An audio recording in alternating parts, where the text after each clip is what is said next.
My name's Adam Manaka and I'm the Financial Controller for Hi-Tec Oils. With our national capacity, we can now service Australian companies nationwide.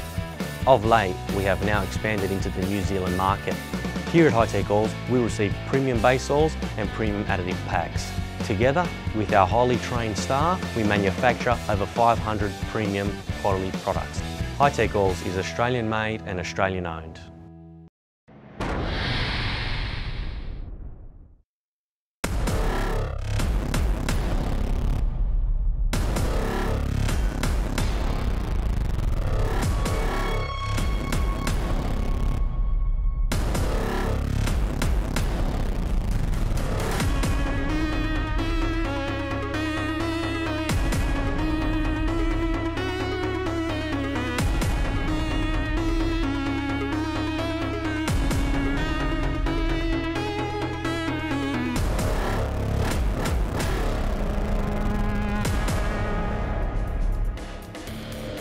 Welcome along once again to Queensland Raceway for the second round of the Hi-Tec Oils Australian FX-Superbike Championship of 2018.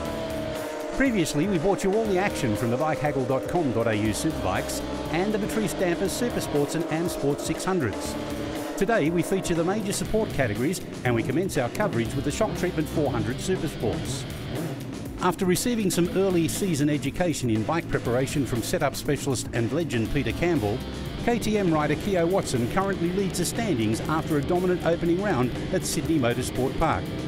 He heads Kawasaki rider Andrew Edzer by 40 points, with Mitchell Kuhn a further 5 points in arrears, who hopes to do well at his home event.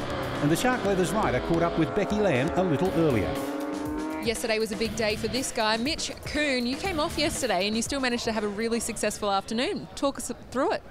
Yeah, no, did good in qualifying, but in the first race I got taken out, which is unfortunate. Got back up, able to finish the race in 6th place, so I was happy with that. So it was real competitive with everyone out there, just battling it out. It's awesome racing, really good for the spectators, good for us. It keeps us on our toes, and it's honestly best fun.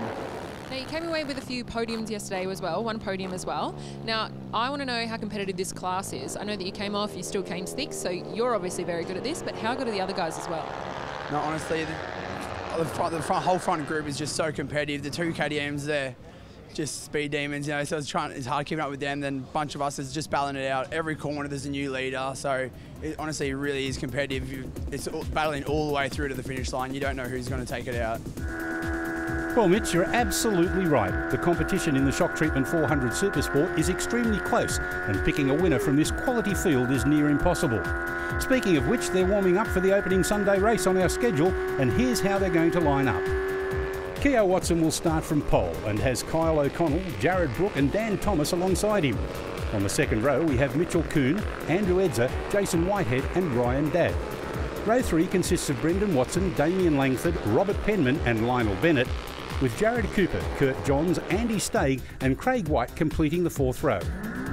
25 kilometres away from finding out, in fact, as the race is about ready to get underway. Oh, great start there from the inside of the front row. Brooke, I think it was it not? Yeah, Brooke, a brilliant start. Wow.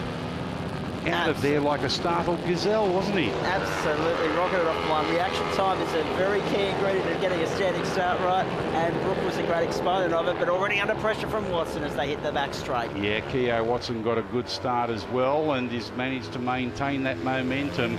Here it goes, down the back straight. Watson in the slipstream. Dan Thomas in 3rd place at the moment, but it's all about Brooke in front as they head down into turn 3 for the first time. Here comes the brakes, the big manoeuvre. Who's got the biggest set of brakes at the end of the straight? Well, at the moment, Brooke's got enough to hold on there, but we noticed that yesterday, these two were so evenly matched. Here comes Watson up there on the inside. No, he yields for the moment, so he follows Brooke through as they make their way out of Lord of the Lake for the first time. A little bit of action further back there, the battle for 4th and 5th as well. and everybody safely through this first time around. In the meantime, our race leader coming down Races.World straight. He's got all sorts of pressure, trying to go around the outside. There is Keogh Watson, unable to do it. Fairly staged in third place is Dan Thomas on board his Inglis Plumbing, Lockie Thomas Racing, Yamaha, but it's all about these front two runners. Keogh Watson tries to snap to the inside. Don't think he can do it though, as Brooks snaps across, has the better racing line through Shark Leathers. He did that on quite a few occasions yesterday. You'll notice the slipstreaming in this race, ladies and gentlemen. Fascinating between Brook and Watson all day yesterday. The runoff 2 key for Watson. The running order after 1. Thomas there in 3rd spot behind Brook and Watson, of course. Coon in 4th spot and Kyle O'Connell rounding out the top 5. Yeah, heading down the bikehaggle.com.au back straight. It looks like Dan Thomas didn't get the start that he really wanted, and he's struggling a little bit in 3rd place, but he's chipping away a little bit. That gap is just getting marginally smaller each time. What will be to his advantage is if Keogh Watson can get up onto the back of Brook, as he's trying very hard now down into the entrance of Lord of the Lake. If they can get involved in a battle together, Thomas may be back on. Yeah, exactly. Exactly as we saw in the previous race with Thompson. So they make their way out of Lord of the Lake and along Races.World down towards Shock Treatment. Watson again closes up right onto the tail there of Brook, of course, as they come round onto the main straight. Then line astern they'll be on the main straight now to complete lap 2 of 8. Watson got a terrific run out of the corner. He moves to the inside, but again, Brook just has that straight line speed, that advantage to be able to hold the position going back into turn 1. I was going to say, let's have a look at this. Jared Brook fastest lap, 125.4120, and no real surprise there. Watson at 4.502. That's how evenly matched they are. Yeah, but yeah, not that much difference between the two of them, and that's pretty obvious. You don't need me to tell you that. You can see it on screen here. But the 21 of Brook doing a great job. Here comes Keogh Watson. He's got the slipstream. Is he close enough this time? Can he outbrake him? He can't. Watson just backed off momentarily earlier than Brook there. Concentrates on getting the drive out of Matrice Dampers. I think yesterday I made mention on commentary that this category was the one that the slipstream was most noticeable, the effect of the slipstream, and it's no different so far this morning, particularly with Watson here following Brook into turn 4. We're sticking with the lead battle at the moment, not to take anything away from the boys behind them, because they're having a real good ding-dong. Thomas O'Connell and Coon, of course, there they are going through your screen there at the moment. But there's all eyes on the front of the field, because we just simply don't know how long it's going to be before Watson makes a move. We know he will make one. We're just waiting for when. Jared Brook there under a bit of pressure from Keogh Watson. Now you've got Dan Thomas under pressure from O'Connell. Kyle O'Connell right up onto the rear cowling of him as he heads down the Hi-Tec Oils main straight. Keogh Watson, the first one to make a manoeuvre. He can't do it, but look out for Kyle O'Connell there. He's got up the inside of Dan Thomas, relegating him back to 4th. Beautiful manoeuvre from O'Connell. He's slotted up there nicely. Thomas looking to respond on the inside, going through 2. And not yet been able to do it, but a real good scrap here. Of course, we mentioned yesterday, Thomas, very impressive in that 3rd race. Nothing taken away from O'Connell, though. He's started off this morning beautifully. Halfway through this one, let's recap who's who in the zoo. It's Brook, Watson, O'Connell. As you can see, a dive up the inside by Dan Thomas. Can he maintain it? He can't. Oh, goodness me. Unfortunately for O'Connell, tried to get up the inside. Dan Thomas, very lucky to stay upright there. We'll get back to who's who in the zoo a little bit later. O'Connell getting himself set, ready to get back onto the circuit, trying to rejoin the race, get his gear in position to get out of harm's way, trying to get to the inside of the circuit. That Yamaha there doesn't want to play the game. In the meantime, back to the pointy end of the field. Very lucky for both of them there. Hopefully Dan Thomas has come away unscathed there, and that should consolidate his position in 3rd, assuming, of course, that he has no mechanical drama. But still leading this one is Brook ahead of Watson. And rightly so at the moment. Our attention returns to the front of the field. Unlucky for O'Connell. More on that a little bit later as they make their way through turn 1 once more. Watson all over the back of Brook at the moment as they make their way into turn 2. Yeah, a damning effort there from everybody. Let's have a look at a replay here. O'Connell just tried to get up the inside of Dan Thomas. Dan Thomas leaning on him. O'Connell unfortunately clipping the inside of Dan Thomas there and came off worse for wear. Very lucky indeed for Dan Thomas to stay upright. In the meantime, back to live action at the end of the bikehaggle.com.au, back straight, and it is the 21 of Brook that still leads Watson. Watson was not close enough then, Zach, although lap after lap he seems to be lining him up. He just needs to be that 1 or 2 bike lengths closer.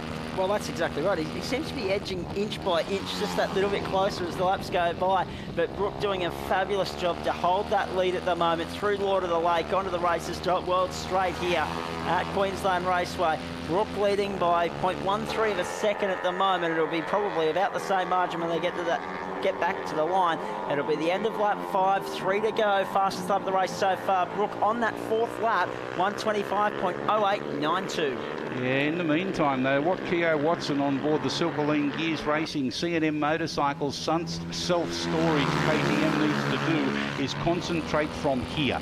He needs to make sure that he gets a good run out of Shark Leathers through into Dunlop Sportsmax so he can get onto the tail of Brook and for the run down bikehaggle.com.au straight, where he is very strong under brakes into Patrice Dampers. Here he comes out of here now. He got a great run there, but has he left it a little bit early? Has he snapped to the inside too early? He's not maximising the slipstream. Having said that, side by side, it comes down to the outbraking manoeuvre. On the outside is Brook, on the inside is Watson. Watson yields a little bit there, gets a tighter line. Does he get the drive out of Patrice Dampers for the run down bikebiz.com? The answer is no, he doesn't get it correct there, but he's under siege now is Brook as here comes Watson, under brakes down into Lord of the Lakes. Can he do it? No, he can't. Brook covered his line very well. He certainly did. He's been the strong one under brakes at 3 all day, and that's set him up nicely for the run up to 4, and now he's held it beautifully through 5 on the run down to 6 once more. So Watson's still got a couple of opportunities here, including here at 6, but he yields again. Again, Brook doing a fabulous job under brakes as they go through shock treatment corner.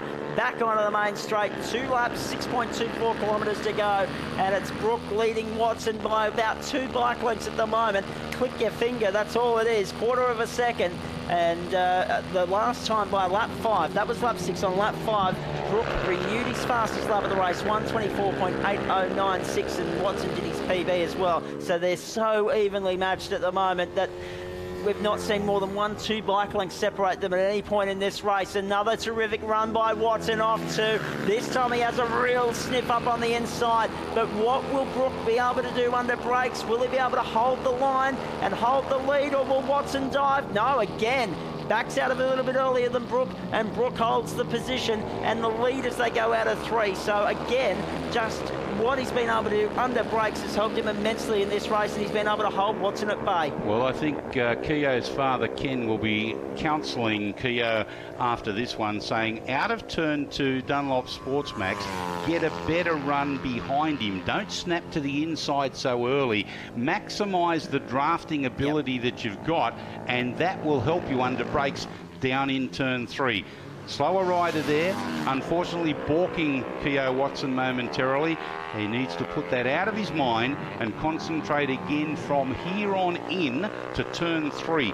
That's the key to the success of passing with Keogh Watson. He needs to maximise the good line through Shark Leathers, out of Dunlop Sportsmax, and this may well be an advantage for him. He's not as close to Brook as what he has been over the last couple of laps, so therefore he may be able to get a more effective run out of Dunlop Sportsmax. Ask the question, did the fact that he lost that buffer through Lord of the Lake cost him a slipstream opportunity coming down the main straight? Yes. Maybe so, and it looks as though he's going to lose it going down the back straight, so this might just be enough for Brook to hold on, but 4 quarters to go, who knows? Let's recap the results of the previous round. Dominating, getting pole position and a perfect 6 victories, 151 points. Maximum points, couldn't do any better. That's for this man on screen, Keogh Watson. This weekend, he got a race victory yesterday and 2 second places, and he's sort of taking second fiddle at the moment. I don't know how that's going to affect him psychologically at the end of the day. And he also got the pole position too, didn't he? So he gets did. the 1 point there. So very important to note as they go through race, Lord of the Lake and onto Races.world for the final time. A terrific performance from Jared Brook. Fastest lap of the race. He's led every lap as well. And it was one at the start. Here comes Watson. He's winding him up, trying to get a good run out of shock treatment. I don't think he's close enough, though. He needs the full length of the straight. I don't think he'll get him by the time he gets to the strike line, side by side. Oh, it's so close. Who is it? Was it Brook or was it Watson? 0.0069 seconds. Brook gets it just ahead of Watson. What a gallant effort, though, from Keogh Watson to be able to try and get that placing. So Jared Brook takes the win right on the line ahead of Keogh Watson. Mitchell Kuhn comes home in third ahead of Dan Thomas in fourth, and Grant Jordan finishes fifth aboard his Honda. Completing the top 10 are Ryan Dadd, Jason Whitehead, Andrew Edzer, Brendan Watson and Damien Langford. Thanks, yeah, it's been good battles all weekend with Keogh and Mitch as well, so yeah, it's been awesome. We now bring you highlights of races 2 and 3, where the open warfare between Jared Brook and Keogh Watson continued. As race 2 got underway, Brook, Watson and Mitchell Kuhn bolted from the start on almost equal terms. But it was the KTM of Watson who swooped around the outside of Kuhn's Yamaha at turn 1 and headed the field with Brook in tow. After only a lap and a half, the KTM pair had broken clear of the rest of the field, and it wasn't long before Brook pounced on lap 2 at Matrice Dampers turn 3 to take the lead away from Watson. As Brook attempted to consolidate his race lead, the centre of attention turned to the battle for third, where up to 6 riders battled it out. Dan Thomas was successfully holding his nerve in third place, despite the immense pressure being placed upon him by Mitchell Kuhn, Grant Jordan, Andrew Edzer and a fast recovering Kyle O'Connell, who started from the rear of the field. Back at the pointy end, Watson finally managed to slip past Brook at the final corner at the end of lap 5, but would only hold the race lead for just 2 more corners as Brook took back the lead at Dunlop Sportmax turn 2. Meanwhile, the battle for third saw Kuhn snatch that position away from Thomas along the bikehaggle.com.au back straight. Thomas was having none of that though, and attempted to pass Kuhn on the outside at the final corner, but got squeezed out of the way by O'Connell and dropped back to 7th. Whilst that was all happening, Brook and Watson continued their epic fight for the lead. Watson retook the lead position starting the last lap, but once again Brook got past him at Matrice Dampers, and from there it was all smooth sailing to the checkered flag, with the gap only 0.42 seconds between them at the end. The fight for third was decided at the final corner, as Thomas snuck past O'Connell and would hold on to claim the final podium position. The 400 Supersport field reconvened late on Sunday afternoon for the final race of the weekend, and from the get-go it was Jared Brook who bolted out of the blocks to assume the race lead ahead of Watson and the Yamaha of Thomas. Thomas fell back to 4th along the back straight as Kuhn climbed up to take the final podium position during that opening lap. However, his reign in third was short-lived as Thomas pulled out of the tow approaching the final corner and took back third at the end of lap 1.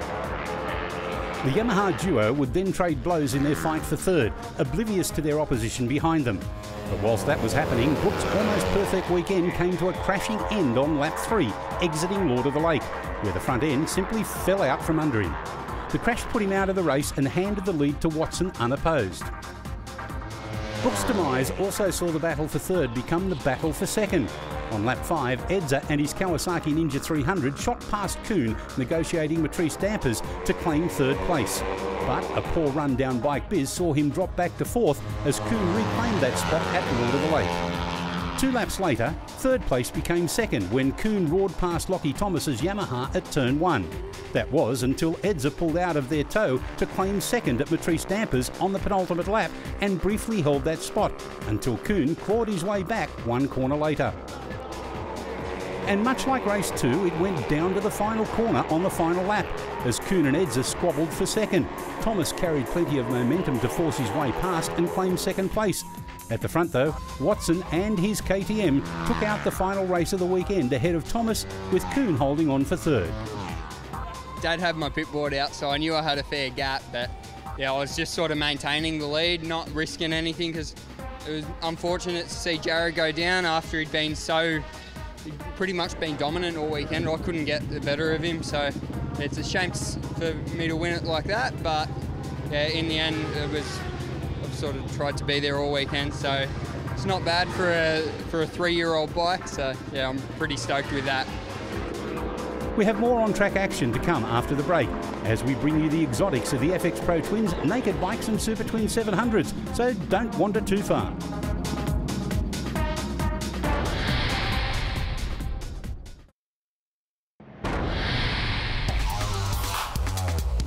Thanks for joining us here at Queensland Raceway as we welcome you back to our Round 2 coverage of the Hi-Tec Oils Australian FX-Superbike Championship. We now turn our attention to the FX Pro Twins, Nakedbikes and Supertwins 700s, and the man they're all trying to stop is Ryan Yanko. He dominated the opening round at Sydney Motorsport Park. He leads the Pro Twins F1 standings as well as the overall series points. The gap between himself and second place Nick Marsh is only 23 points, with Brendan Watson sitting a further 10 points adrift. Simon Galloway and Aaron Breesy complete the top 5. We'll be picking up all the action of the final race of the weekend soon. But before we do, here are all the highlights from their earlier 2 encounters. In race 1, it was Ryan Yanko who got the jump to lead into turn 1 ahead of the Yamaha of Brendan Watson and the Aprilia of Nick Marsh. Not having the best of starts was Adrian Pierpoint, who dropped back to 4th in the early stages. By the end of lap 1, Yanko had cleared away from his opposition, with focus turning to the battle for second between Watson, Marsh, Pierpoint and James Robinson aboard his Ducati. The big mover in the battle was Pierpoint, who snuck past Marsh at the final corner, and at the end of lap 2, he then roared past Watson along the bikehaggle.com.au back straight the very next lap with consummate ease. Unfortunately, Marsh's race came to a premature end on lap 4, when he suffered mechanical failure at the final corner. His retirement elevated Robinson up to 4th place, and 4th soon became 3rd for the Ducati rider when he passed Watson's Yamaha at Matrice Dampers on lap 5. Meanwhile, at the front, Yanko was never challenged all race long and took the win by a comfortable 5 seconds ahead of Pierpoint, with Robinson coming home in 3rd. Yeah, thanks Becky. We sort of just followed off from how we started yesterday. Got out in front and just chased a bit of air. The Pro Twins field returned to the track for race 2 around lunchtime, and this time it was the Yamaha of Brendan Watson who jumped clear at the race start. Yanko and Pierpoint were slow initially to get away, but would eventually fall in behind the Yamaha as the race settled in. Watson's time in the lead would be brief, however, as Yanko took that spot away along the bikehaggle.com.au back straight. Watson would then drop back to 3rd just moments later as Pierpoint claimed 2nd spot at Matrice Dampers. Watson would then fall out of the top 3 as the Ducati of Robinson swooped around him on the outside of the final corner to claim 3rd spot. Whilst that was all happening, Pierpoint upstaged Yanko commencing the 2nd lap and took the lead away at Dunlop Sportsmax turn 2. This began a race-long fight between the pair. Pierpoint would hold the race lead for the next 2 laps until he carried too much momentum, negotiating the final corner on lap 4. This gave Yanko the opportunity to slip past, back into the lead without any hesitation. The Ducati rider would lead for the remainder of the 8-lap duration, but it wasn't a comfortable ride by any means. Pierpoint managed to regain his momentum after his near off on lap 4 and hounded Yanko lap after lap after lap. Eventually, the persistency finally broke Yanko's back, and the Aprilia rider dived down the inside at turn 1 to take the lead on the last lap. From there, he broke away just enough to take a popular win ahead of the Ducati by 0.4 seconds. James Robinson would complete the final podium position. Oh, yeah, it was great out there too. The bike was going just great, and luckily for me, Ryan didn't put in his new tyre in, and I got a new tyre in, so that was the difference today. So, yeah, I really enjoyed that race. It was nice and clean. I had to go right from the start, so I was pretty lucky, I think, to get there in the end, because I know he was suffering with his tyre. So, but we'll take it.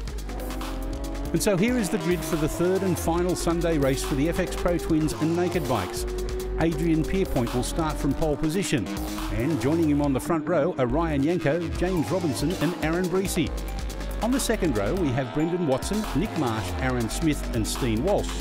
And the 3rd and final row consists of Luke Ruckley, Richard Maricini and Chris Day.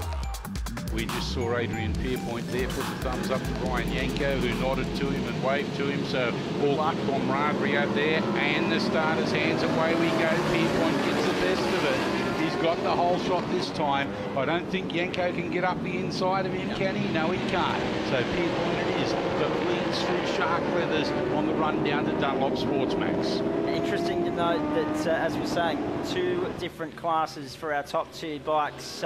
Even though they should secure, as Yanko looks to come up on the inside now of Pierpoint, the run down the back straight. Yanko, what can he do under brakes? He dives for it, and Yanko will go to the lead, and that's exactly what I was talking about. Yeah, even though switch back.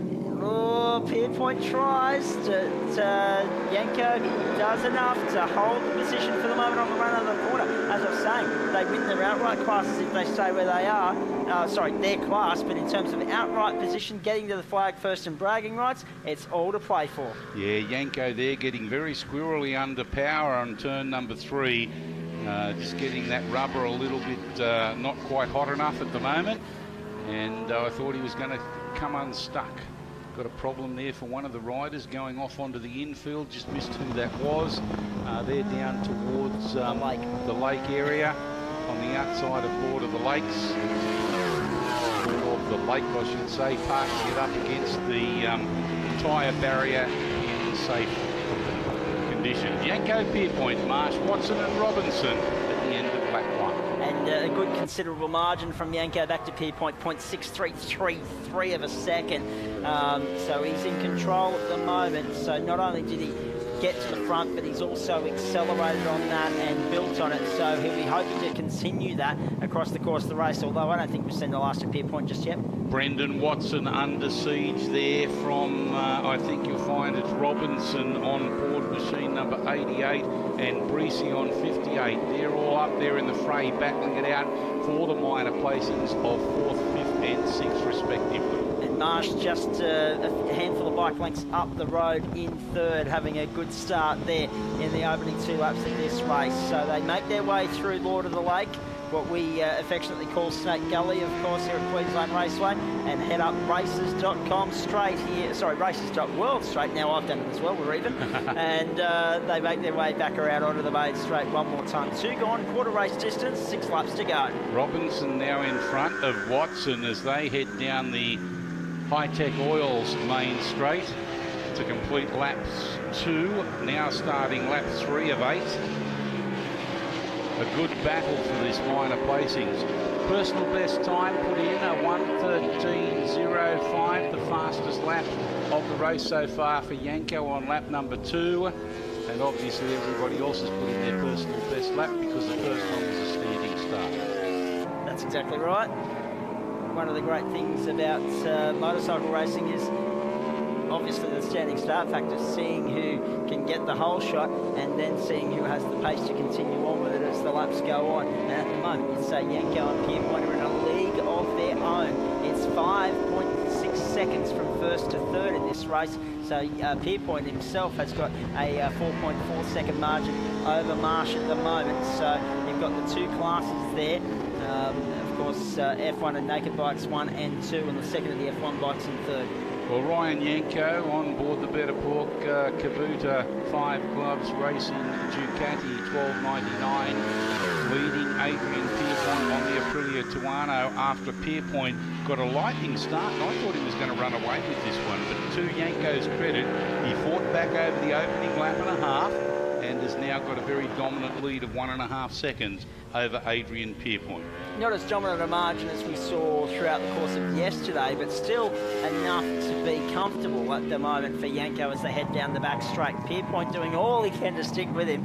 And that makes you wonder, was Yanko just letting Pierpoint have his moment there earlier, or was there actually a little issue with the bike? He did say something about tyres, didn't he, in the post-race presser with Becky, so maybe he's paid attention to detail on the tyre front in between these 2 races. Well, we did note that on the first lap at turn 3, when he did get up the inside of Adrian Pierpoint at the end of the bikehaggle.com.au back straight under power, he was a little bit squirrely, a little bit wriggly, so maybe he's got a new tyre on there, just taking a little bit of time to get that temperature in, dial the bike into the circuit, so to speak, and now he's quite comfortable. Now we've got a battle here between the 15 of Marsh and the 88 of Robinson. Robinson all over the back of Marsh at the moment. One step up from Marsh, and Robinson will go through.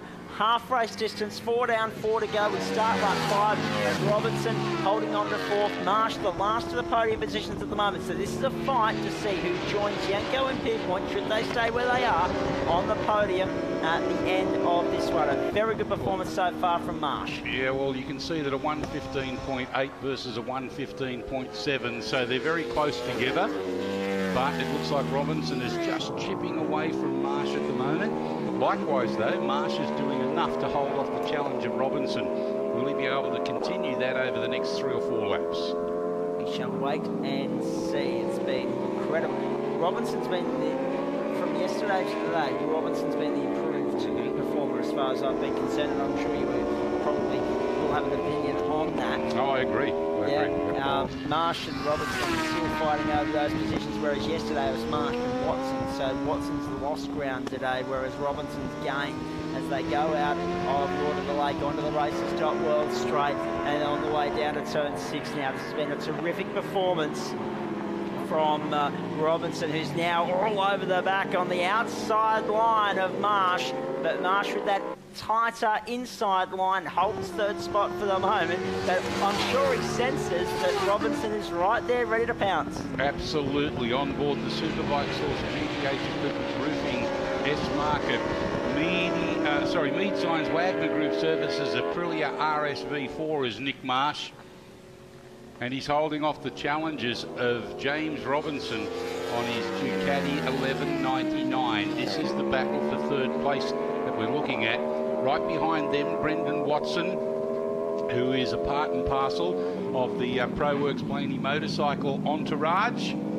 His father, Mark Watson, team manager, pit board entourage as well, doing a good job to egg on his son to try and get that 3rd placing. And isn't peer pressure from the parents one thing to go by? 6 of 8, Certainly so they're is. going to start lap 7 as they come across the line this time by. It's Yanko and Pierpoint leading the way in this motorcycle race. Over the strike line goes our top 2, Yanko and Pierpoint. Pierpoint's closed that gap considerably now, so whether or not personal best and fastest lap of the race, actually, that's why. 1 minute 12.7346, 0.6 of a second the margin there, and that's the thing that we've got to pay attention to over this last couple of laps. This is not over and done with yet, is it? Yeah, exactly right. Is Pierpoint just coming on strong at the end, or has Yanko just, you know, eased the hand off the throttle? Well, tyre management, we've talked about that throughout the entire weekend. We're only speculating on who had what at the beginning of this race, based on comments from earlier on. And you'll find that Yanko it is that's still leading ahead of Pierpoint. Marsh, Robinson and Watson battling it out for 3rd. Breesy, Smith, Ruckley, Day and Maricini rounding up your top 10. So they're going to come back to the last corner, shock treatment turn, head on to the Hi-Tec Oils main straight, last lap board in the air, 3.12 kilometres to decide whether Yanko gets his 5th outright win or Pierpoint gets his 2nd of the weekend. Over the strike line, down into Shark Leathers. It is still Yanko that's leading, but here comes Adrian Pierpoint. He needs a good run out of Dunlop Sportsmax. He looks much stronger, much faster. Will he duck in behind Yanko this time, get the slipstream down the bikehaggle.com.au straight? Oh, you can see Yanko was wise to that. He went to the inside line, blocked off any opportunity that Adrian Pierpoint had there on getting past him. Out of turn 3, Matrice Dampers, the rundown bikebiz.com. This is the last lap, the last opportunity, probably only 2 more opportunities. This one leading into Lord of the Lake, unable to do it. Needs a good run out of here, and down races.world does Adrian Pierpoint for a battle under brakes in shock treatment. He's got a good drive. Is he going to be close enough? He's too wide though. Goes for the wide entry, looks for the cutback. Coming towards a checkered flag. He's got to go. Oh, gets out of the saddle, power to the ground a little bit earlier. That means he's going to lose out on the battle. Ryan Yanko gets victory there, but not for the want of trying. Adrian Pierpoint, a close second place. Looking for the battle in third. Here comes Brendan Watson down the inside of Marsh. Has he got the intestinal fortitude to hold on to it? Watson looks like he's going to get the drive out of 6 and down to the checkered flag for third. He's done it. Left his best to last. Well done to Brendan Watson. So Ryan Yanko holds on to beat Adrian Pierpoint by only 0.2 seconds after 8 hard-fought laps. Brendan Watson takes home third place ahead of Nick Marsh in fourth, James Robinson in fifth and Aaron Breesy in sixth. Aaron Smith, Luke Ruckley and Chris Day complete the field. We went out in that last race of the day. I thought Adrian might be a little bit stronger than me going into it, so we put another tyre on because we were having dramas in the last race and it seemed to work out all right.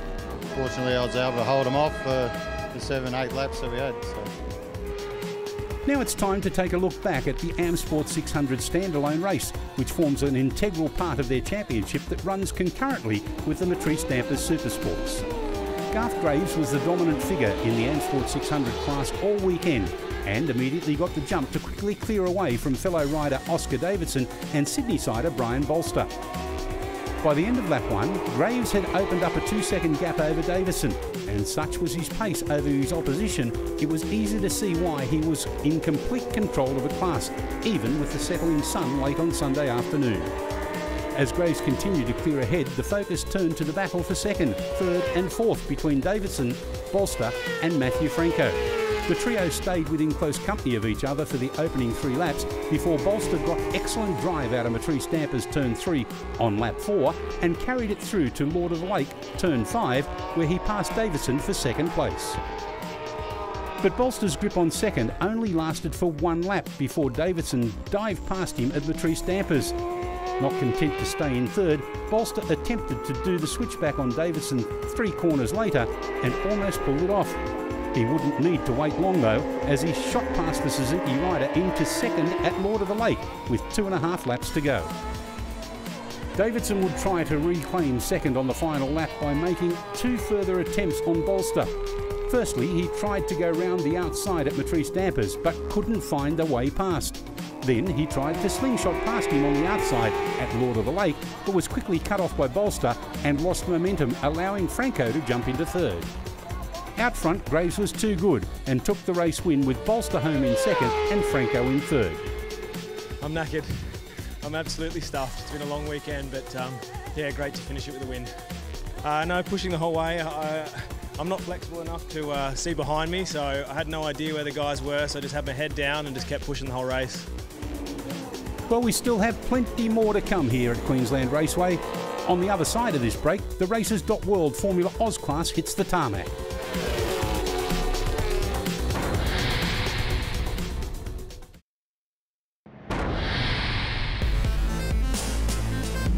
Welcome back to Queensland Raceway for our continuing Round 2 coverage of the Hi-Tec Oils Australian FX-Superbike Championship of 2018.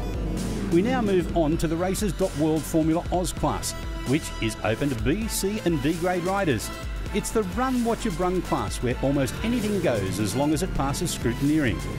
As we take a look at the championship standings, it's Brett Harper who sits atop on 125 points, 37 clear of Michael Jeffrey. Somfort Rosner currently sits in third, with Mark Wolford and Michael Witchard completing the top 5. And speaking of Michael Witchard, he'll be leading the field away from pole position, having dominated qualifying on Saturday. They're readying themselves for their first race on Sunday, so let's take a look at the grid. Michael Witchard starts off pole position aboard his Yamaha R1 ahead of Rahi Marwika. Joel Rhodes and Dean Hasler sharing the front row. Row 2 has Mark Wolford, Brett Harper, Somfort Rosner and Paul Curran. Roger Berman, Mick Marsh, Mark Nassif and Dwayne Town occupy row 3, whilst on the 4th row we have Lee Appleby, Gary Keller, Mike Fairley and Aaron Smith. All right, in the starters' hands, ready for race 5 on today's program. Racers.World Formula Oz, race 1, a great start from Hasler on the inside. He snaps across across the front of the field. He'll get the whole shot. A repeat performance from yesterday. Oh, spread eagle the field off the line there, and the whole shot's what it's all about. Absolutely blitzed them into the first corner. And it looks as though Mahuika's slotted there into second position. So the rest of the field make their way through and onto the back straight for the first time. Witchard's slotted into fourth, I can see. As they make their way down the bikehaggle.com.au back straight for the first of 8 times. You can see jostling of positions there. Somebody going extremely wide round the outside.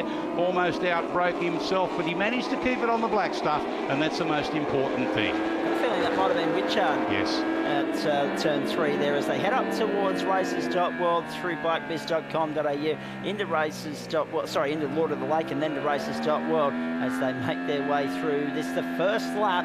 What a start that was from Hasler, leading the way. Mahuika's got into second spot. Rhodes there third, Witchard as well under pressure, and so too Harper in there too. A good manoeuvre up the inside at the bottom end of races.world straight. Ironically, coincidentally, whatever you want to call it, because that's the sponsor of this category of racing. Out of shock treatment for the run down Hi-Tec Oils main straight, and it was all Dean Hasler ahead of Mahuika. Then we have Witchard, Rhodes, Harper, Berman, Curran, Wolford, Town, Rosner. Then we have Marsh, Nassif, Keller, Jones, Di Jones up there. Then we have Smith. Appleby and Fairley look like they've been non-starters in this one, Zach. Yeah, it looks like that. Oh, actually, no, Fairley's just come through there in 16th position, so he's a long way off the pace. Just Appleby that we've lost. Field makes its way back into turn 3, Mattress Dampers corner, and then on the way up the bikebiz.com.au straight here. Hasler leading Mahuika and Witchard at the moment. And it was 0.6 of a second Hasler to second spot Mahuika at the end of the first lap, so he got a very good hole shot and then was able to go on with it. He certainly was and certainly did as they make their way through Lord of the Lake turns 4 and 5 for the run down races.world straight. Fairly set in their positions at the moment, Zach. There's no real challenges happening other than maybe a millisecond here or there. It is only lap 2 of 8 that they're completing, so we're only at a quarter race distance. Cameron's just picked up position 4 and 5, Rhodes and Harper. That seems to be the positional battle in the top 5 at the moment, just 0.4 of a second separating them. But then again, you've got to keep an eye on Witchard as well. He's only 0.6 away from Mahuika, so he's closing in there, and they're all starting to catch Hasler at the front of the field. So Mahuika's just tucked into his gap there at the moment as well. Yeah, I don't think Hasler's all that worried, though. He seems to be the type of rider that likes to lead from the front as opposed to chase from just behind.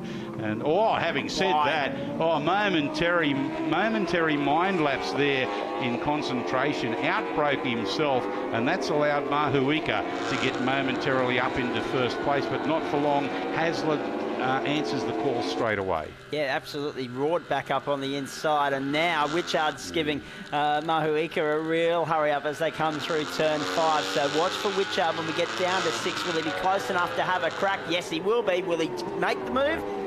Oh, yes, he will. Up on the inside. Mahuika hangs on the outside. Witchard on the inside. Witchard wins the corner. Well, what Hasler did down in turn 3, Mahuika did in turn 6.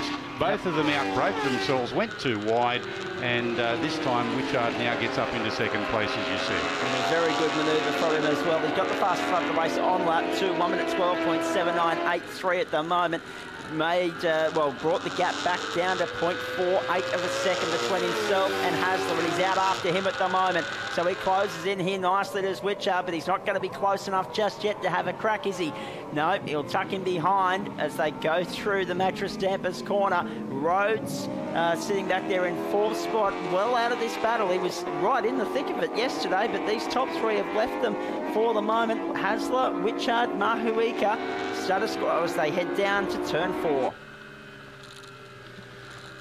Yes, as they make their way out of turn 4 and into turn 5, the combination known as Lord of the Lake. A very important section of the circuit, as we've talked over the weekend. If you don't get a good run through those 2 left-handers, then it can affect even the exit of this turn that they're on at the moment, shock treatment. Back onto the main straight they come.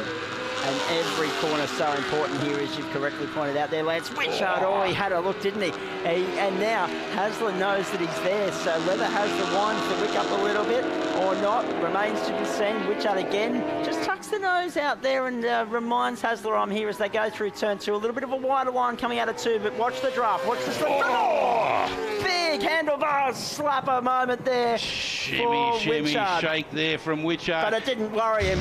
Didn't worry him at all. Oh, it did. It did worry him. He's got problems. Oh, he had to throw that bike away. He had to throw that away to make sure that he didn't go in with the bike. It has obviously winded him a little bit there. He'll be definitely winded. That was very, very dangerous indeed there. Witchard, it looked like maybe even had problems with the brakes coming out of turn 2. He certainly got the shimmy, shake. There's no doubt about that. He's just looking at the bike as if to say, you disgusted me. What did you just do to me? But he's okay, he's up and all right. Here's a replay of it now. You can see him coming through. The red flag has come out. He's hit the brakes. He's got absolutely nothing. If anything, it looks like the bike has accelerated there at the end of the bikehaggle.com.au straight. Now, at this point, he thinks, I'm not going to survive this. I've got to throw it away. Let's put it down and get out of the road so I don't get hit by the bike.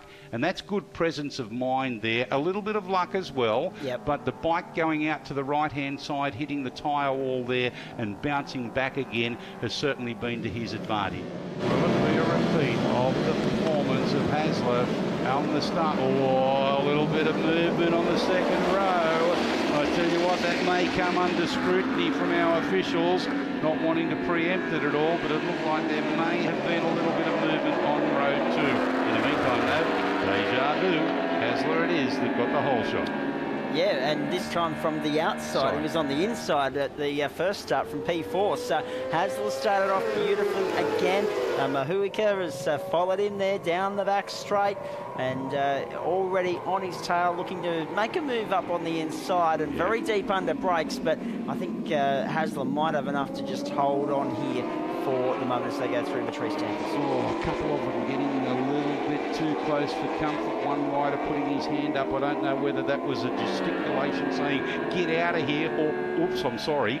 Yeah, it could be either or. We don't know at the moment. We'll have to seek some clarification on that later. Was it a Marquez or was it a Marquez? Exactly right. Oh, dear, there's been some controversy at the world level this year, hasn't there already? Here comes Mahuika, a little bit deep under brakes to his demise, in fact, because he lost out a lot of ground there, didn't he? He certainly did. Across the line, 1 lap gone. Look at Mahuika. Right up on the tail of Hasler across the line. 0.1 the margin. Hasler, Mahuika, Rhodes, Berman, Harper, Wolfen. Rhodes having a much better run second time round. He is. Well, Mahuika there has made an absolute liar out of me because it looked like he lost a lot of ground down there in turn 6, and now he's right up onto the tailgate of Hasler. So Mahuika in second place is the man on a move. So much so that Hasler actually moved to the inside halfway down the back straight there and then returned to the outside just to either try and break the slip train. Now he's run wide. Mahuika fancies his chances up on the inside, but Hasler has the line and holds on. But Mahuika knows he's in with a real chance here at the moment as they make their way up towards Lord of the Lake once more. It's only a 4-lap race this time, so he can't afford to muck around with this. He's got to get the lines right. And in the meantime, though, you've got Rhodes coming up very strongly in third place, and he's going to be a man to contend with. Certainly is. Up towards turn 6 they go now. Shock treatment. It looks as though Hasler takes the tighter line than Mahuika. We've noticed that over at turn 3 as well. And onto the main straight, he has consolidated the lead, and of course on countback he was 1.4 ahead of Mahuika upon the restart based on the first half of the race. He's just clocked the fastest lap of this race, 1 minute 12.7943, and PB's lighting up all across the board, and 0.47 the margin between 1 and 2 at the moment as they come through Dunlop Sport Max and onto the bikehaggle.com.au back straight here at Queensland Raceway. Mahuika again. You see Hasler just trying different lines down the back straight. He moves across to the inside and then he comes back across to the outside. Whether that's a strategical thing to break the slipstream or not, or whether it's intentional, I'm not entirely sure. Well, technically speaking, both of these bikes are identical. They are BMW S1000RRs. Of course, the individual setup is individual. but they're basically, for all intents and purposes, the same sort of machinery. It's not a Yamaha against something else or a different mark or model is what I'm getting at. And of course, BMW's presence in motorcycle racing has really stepped up a gear, as I said yesterday on commentary, over the last few years, particularly what they've done at World Superbike level. And it's great to see them involved domestically here in the Australian FX Championship for Hi-Tec oils. Across the line we go, as the leads Mahuika. We're having a look back there at a few of our minor places at the moment crossing the line. Wolford, Curran coming through, and Town as well. Town was impressive yesterday. Rosen, Keller, and Appleby's jumped up into 11th spot, getting the better of Nassif, and Marsh in 13th. We go back to our leaders on the back straight. Has the leading Mahuika. Last lap board in the air. We completely missed that. We're half a lap from home, and that's how quickly they go, these 4 lappers here. Well, it's only half a race because that's we've already exactly had right. half. All around the outside, Mahuika. A little bit too deep there, almost chucked a Witchard. Bad luck for him, that's lost him the race. You've got to say he's out of contention now because you think that Dean Hasler is far too far in front of him. To be fair, with the 1.4 second advantage that Hasler had coming in, it was always going to be a long shot for Mahuika, but to be fair, he's put up a gallant effort and a great fight. It was just that one little small error that deprived him the opportunity of maybe winning this section of the race, and he tries another wide line coming round onto the main straight, but it is going to be Dean Hasler converting once again. A brilliant race. Yeah, well done to Hasler. He takes the BMW across the strike line in victory. So Dean Hasler takes out the opening Sunday race in the Races.World Formula Oz ahead of Rawi Mahika, making it a BMW 1-2. Joel Rhodes finishes in 3rd ahead of Brett Harper and Roger Berman, and the top 10 is rounded out by Mark Wolford, Paul Curran, Dwayne Town, Somfort Rosner and Gary Keller. Thank you. Yeah, it was a good race. Had the young fella here chasing me. Tried to point it up on inside 3, and then I knew I had to hurry up a bit. With Michael Witchard's Yamaha too badly damaged from the opening race, he will take no further part in proceedings for the rest of the day. As race 2 got underway, Hasler would again get a dream start as he bolted into the first corner unopposed. Mahika and Rhodes were slow away initially, but would recover to drop in behind a fast-starting Brett Harper, who had quickly worked his way into 2nd place in the opening couple of corners. The top 4 positions would remain the same for at least the opening lap and a half before Rhodes got past Mahika to take over 3rd place on lap 2. From there, his next target was Harper's Suzuki. And on the commencement of lap 4, he quickly reined him in and carried good momentum exiting the final corner to slingshot past him along the Hi-Tec Oils main straight and take 2nd place. A few corners later, at Matrice Dampers, Mark Wolford's race came to an abrupt end when he fell victim to the same spot that claimed Michael Witchard in race 1. Whilst all that was happening, Mahika managed to work his way past Harper and promoted himself into 3rd place. But no one could catch Hasler as the laps wound down, and the BMW rider went on to take another race win, 2 seconds clear of Rhodes in 2nd and Mahika in 3rd. The Races.World Formula Oz field lined up one more time for the final race late on Sunday afternoon, but missing from the grid was Mahika, who withdrew due to mechanical issues after race 2. Once again, it was the BMW of Dean Hasler who jumped away from his opposition to take the front-running position. Brett Harper and Joel Rhodes resumed their battle for 2nd place, with Harper taking command of that spot early on lap 1. Harper's time in 2nd place would be short-lived, however, as Rhodes snatched that spot away at the end of lap 1, passing him around the outside, negotiating the final corner. After just 1 lap, Hasler's lead over Rhodes and Harper was just under 1 second, and that gap would slowly grow as the race went on. Further behind them was an interesting battle going on for 4th place between Roger Berman aboard his Kawasaki and the Suzuki of Somfort Rosner. Rosner would snatch that spot away from Berman at Matrice Dampers on lap 2 and would maintain that position for at least 4 laps. On lap 6, Berman would take back 4th place from Rosner at Lord of the Lake and would not be challenged again once he got past. At the front, it was all smooth sailing for Hasler, who went on to take a clean sweep in the Formula Oz class. His win over Joel Rhodes was over 4.2 seconds. When the checkered flag fell, Brett Harper would come home in 3rd. Yep, 3 from 3, so I'm pretty happy with that. I thought Joel was a lot closer there at one time because my wife's giving me the hurry up, so I wasn't sure how much of a lead I had. So yeah, it was good fun. It either goes like this to hurry up, or gives me a gap like that. run from that. And just like that, the second round of the Hi-Tec Oils Australian FX-Superbike Championship comes to a close. Whilst the checkered flag may have fallen today, we now head into an extended winter break. We'll be back on the weekend of September 22-23 for the third round at Lakeside Park in what will be the first national level motorcycle meeting in nearly 2 decades. We look forward to your company then.